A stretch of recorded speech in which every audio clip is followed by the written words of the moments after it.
నిర్గమకాండము 1వ అధ్యాయము. ఐగుప్తులోనికి యాకోబుతో వచ్చిన ఇశ్రాయేలీయుల పేర్లు ఏవనగా రూబేను, షిమ్యోను, లేవి, యూదా, ఇష్మాకారు, జెబూలూను, బెన్యామీను. దాను, నఫ్తాలి, గాదు, ఆషేరు వీరిలో ప్రతివాడును తన తన కుటుంబముతో వచ్చెను. యాకోబు గర్భమున పుట్టిన వారందరూ 70 మంది. అప్పటికి యోసేపు ఐగుప్తులో ఉండెను. యోసేపును అతని అన్నదమ్ములందరూ ఆ తరము వారందరూ చనిపోయిరి. ఇశ్రాయేలీయులు బహు సంతానము గలవారై అభివృద్ధి పొంది విస్తరించి అత్యధికముగా ప్రబలిరి.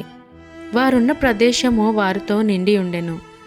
అప్పుడు యోసేపును ఎరుగని క్రొత్త రాజు ఐగుప్తును ఏలనారంభించెను. అతడు తన జనులతో ఇట్లనెను, ఇదిగో ఇశ్రాయేలు సంతతి అయిన ఈ జనము మనకంటే విస్తారముగాను బలిష్టముగాను ఉన్నది. వారు విస్తరింపకుండానట్లు మనము వారి ఎడల యుక్తిగా జరిగించుదం రండి. లేని ఎడల యుద్ధము కలుగునప్పుడు కూడా మన శత్రువులతో చేరి మనకు విరోధముగా యుద్ధము చేసి ఈ దేశంలో నుండి వెళ్ళిపోదురేమో అనెను.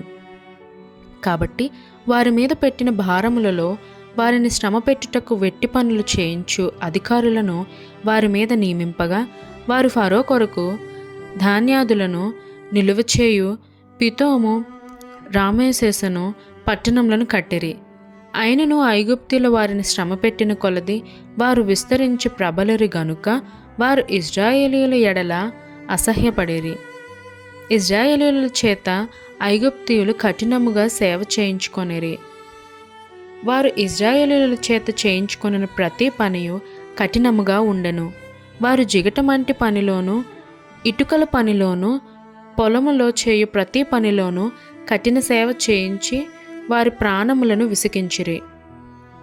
మరియు ఐగుప్తు రాజు షిఫ్రా, పూయా అను హెబ్రీయుల మంత్రసానులతో మాటలాడి, మీరు హెబ్రీ స్త్రీలకు మంత్రసాని పని చేయొచ్చు వారిని కాన్పు పీటల మీద చూచినప్పుడు మగవాడైన ఎడల వాని చంపుడి, ఆడదైన ఎడల దాని బ్రతుకనీయుడని వారితో చెప్పెను. అయితే ఆ మంత్రసానులు దేవునికి భయపడి ఐగుప్తురాజు తమకు ఆజ్ఞాపించినట్లు చేయక మగపిల్లలను బ్రతుకనీయగా ఐగుప్తురాజు ఆ మంత్రసానులను పిలిపించి, మీరెందుకు మగపిల్లలను బ్రతుకనిచ్చితిరి? ఈ పని ఏల చేసితిరని అడిగెను.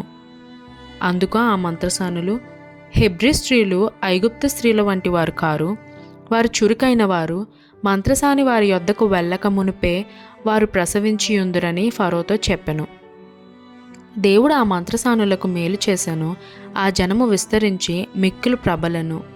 ఆ మంత్రసానులు దేవునికి భయపడినందున ఆయన వారికి వంశాభివృద్ధి కలుగజేశాను.